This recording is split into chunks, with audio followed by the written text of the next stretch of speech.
आपण मानक पुनर्बार स्वागत जनाई आरंभ करछे आजिर पाठ्यचक्र। तो पूर्व पाठरे आमे अलचिकीर कैपिटल लेटर पठन शैली एवं लिखन शैली विषय अवगत होइतिले। तो आज आमे जानिबा अलचिकीर स्मॉल लेटर। तो यार जेतु पठन शैली तो आमे जानि सारछे, तेणु यार केवल लेखन शैली जानिबा, माने उच्चारण सहित लेखन शैली। ओ ओत ओग ओंग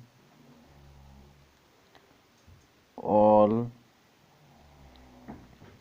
आ आक आज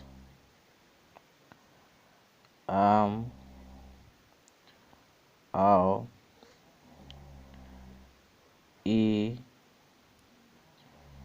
इस ई इंच ईर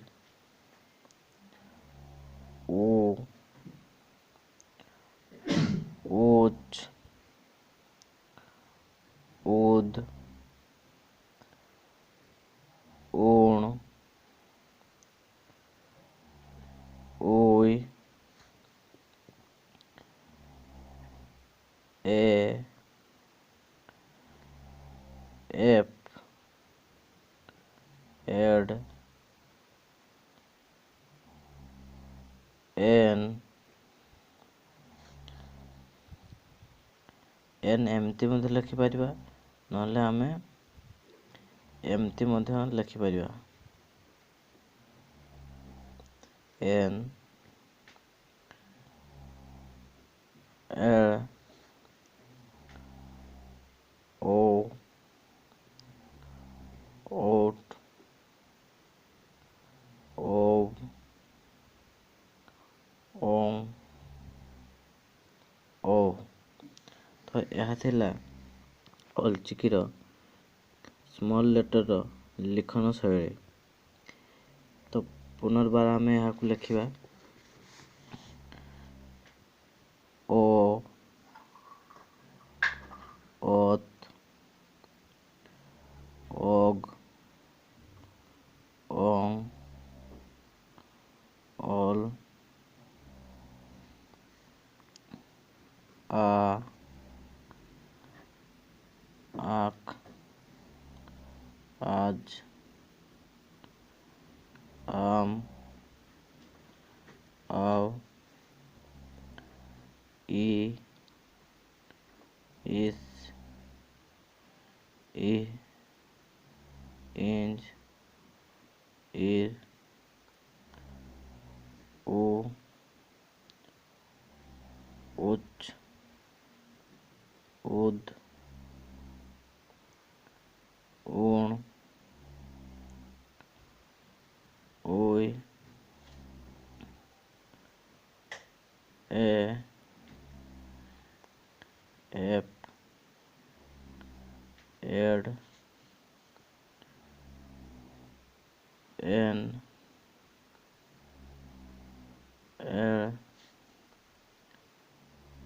ओ ओट ओ ओंग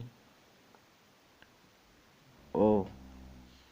तो यह थिला अलचिकीर स्मॉल लेटर लिखन उच्चारण सहित लिखन शैली। यापर आमे जानिबा आम जो अलचिकी भाषार जमिति ओडिया रे आमर स्वरवर्ण थाए, सेहीपरि अलचिकी भाषा रे तार केतेक स्वरवर्ण रही एवं व्यंजन वर्ण रही। तो सेगुड़िक कौन, तो आमे सेगुड़िक एबे जानिबा। तर स्वरवर्ण बा भावेल बा अलचिकी आमे ताको कौन कहबा, राहा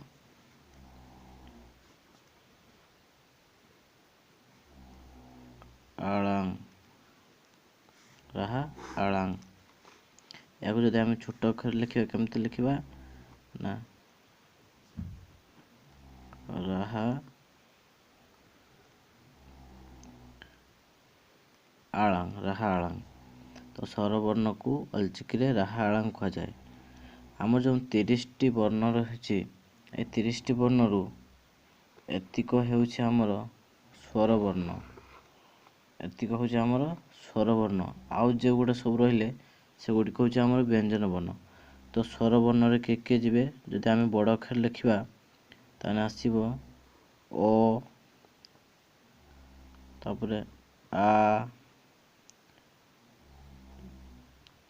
ତାପରେ ଆସିବ ଇ, ତାପରେ ଆସିବ ଉ, ତାପରେ ଏ, ତାପରେ ଔ। ଏଗୁଡ଼ିକ ହେଉଛି ଆମର ସ୍ୱରବର୍ଣ୍ଣ। ଆଉ ଯେତିକ ରହିଲେ ଯେମିତିକି ଅତ୍, ଆକ୍, ଇସ୍, ଉଚ୍, ଏପ୍, ଓଟ୍, ଏଗୁଡ଼ିକ ଯେତିକ ରହିଲେ ଏହି 5ଟିକୁ ଛାଡ଼ି ଆଉ ଯେତିକ ରହିଲେ ବା ଏଇ 6ଟିକୁ ଛାଡ଼ି ଆଉ ଯେତିକ ରହିଲେ ଆଉ ସବୁ ହେଉଛନ୍ତି ବ୍ୟଞ୍ଜନ ବର୍ଣ୍ଣ। ଆଉ ଏଗୁଡ଼ିକ ହେଉଛନ୍ତି ସ୍ୱରବର୍ଣ୍ଣ। ତେଣୁ ଏଠି ଅଲଚିକିରେ ଏହି 6ଟିକୁ ଏଇ 6ଟି ସ୍ୱରବର୍ଣ୍ଣକୁ ରାହା ଆଳାଙ୍ଗ କୁହାଯାଏ।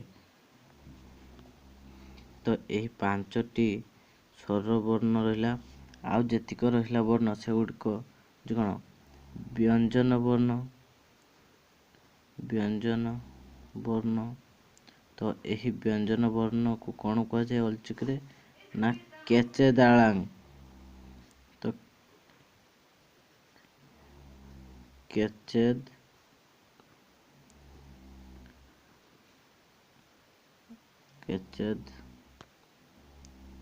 କେଚେଦ୍ ଆଳାଙ୍ଗ।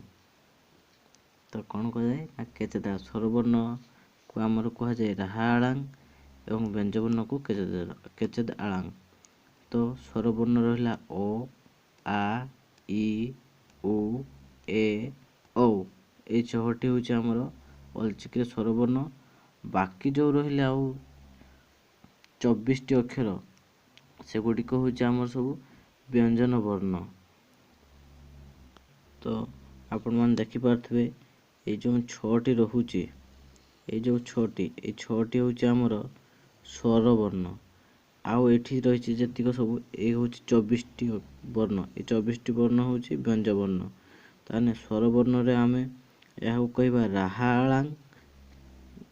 ଆଉ ଏ ବ୍ୟଞ୍ଜନ ବର୍ଣ୍ଣରେ ଆମେ ଏହାକୁ କ'ଣ କହିବା? ବ୍ୟଞ୍ଜନ ବର୍ଣ୍ଣକୁ ନା କେଚେଦ୍ ଆଳାଙ୍ଗ। ତ ସ୍ୱରବର୍ଣ୍ଣ ବା ରାହା ଆଳାଙ୍ଗରେ ଯାଉଛି ଓ, ଆ, ଇ, ଉ, ଏ, ଔ। ଆଉ କେଚେଦ୍ ଆଳାରେ ଆମର କ'ଣ କ'ଣ ଯାଉଛି?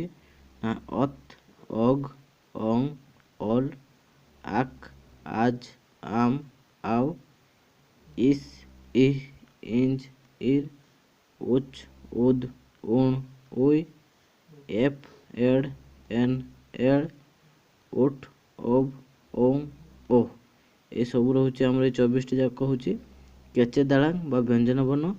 ଆଉ ଏଇଠି ଆମର ଏଇ 6ଟି ରହୁଛି ଆମର ସ୍ୱରବର୍ଣ୍ଣ ବା ରାହା ଆଳାଙ୍ଗ।